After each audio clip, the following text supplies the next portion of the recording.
গত ২৮ ফেব্রুয়ারি মার্কিন সামরিক বাহিনীর আক্রমণে ইরানের সর্বোচ্চ নেতা আয়াতুল্লাহ খামেনির মৃত্যুর পর ইরানের সর্বোচ্চ নেতা নির্বাচিত হয়েছেন মোস্তফা খামেনি। তিনি সদ্যপ্রয়াত আয়াতুল্লাহ খামেনির দ্বিতীয় পুত্র।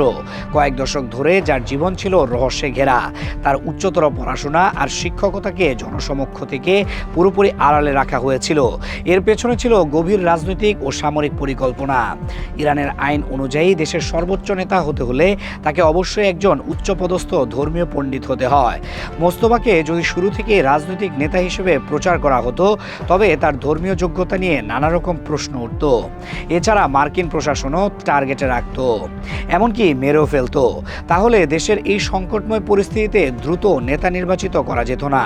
তাই তাকে নিভৃতে রাখা হয়েছিল, যাতে তিনি কোমের মাদ্রাসায় নিজের পড়াশোনা ও শিক্ষকতা চালিয়ে যেতে পারেন। উদ্দেশ্য ছিল সময় মতো তাকে একজন যোগ্য আয়াতুল্লাহ হিসেবে জাতির সামনে হাজির করা। এছাড়াও ইরানি বিপ্লবের মূল লক্ষ্য ছিল রাজতন্ত্রের অবসান। খামেনির পর তার ছেলে সরাসরি ক্ষমতায় বসলে লোকে একে নতুন রাজতন্ত্র বলতো। এটা ওয়াশিংটনের হাতে একটা বড় অস্ত্র হয়ে উঠত। তাই রাজতন্ত্রের সমালোচনা এড়াতে মোজতবার রাজনৈতিক পরিচয় আড়ালে রাখা হয়েছিল। তাকে একজন প্রচার বিমুখ শিক্ষক হিসেবে ধরা হয়েছে সবসময়, যাতে সাধারণ মানুষ বিশ্বাস করে খামেনির পুত্র হিসেবে নয়, তিনি যোগ্যতার বলেই সর্বোচ্চ নেতা হয়েছেন।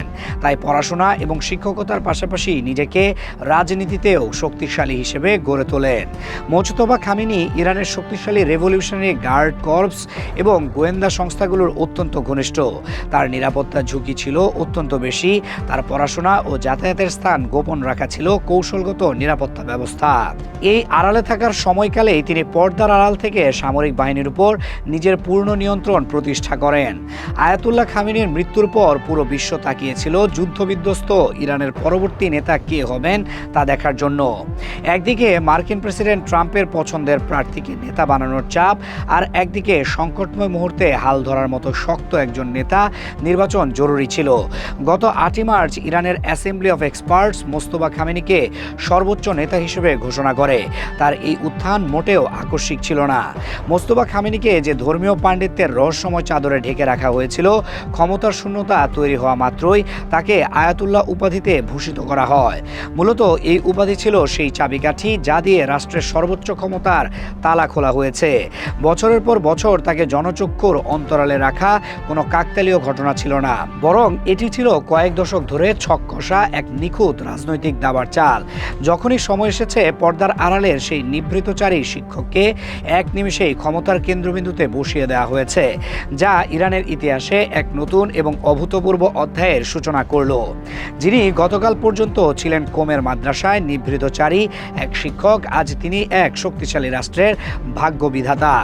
মোস্তফা খামেনির সামনে এখন পাহাড় সম চ্যালেঞ্জ।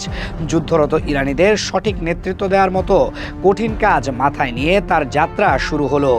পর্দার আড়ালে সেই রহস্যময় মোজতবা এখন প্রকাশ্য রাজপথে কতটা সফল হবেন এবং ইরানকে কোন পথে নিয়ে যাবেন, সেটি এখন বিশ্ব রাজনীতির সবচেয়ে বড় দেখার বিষয়।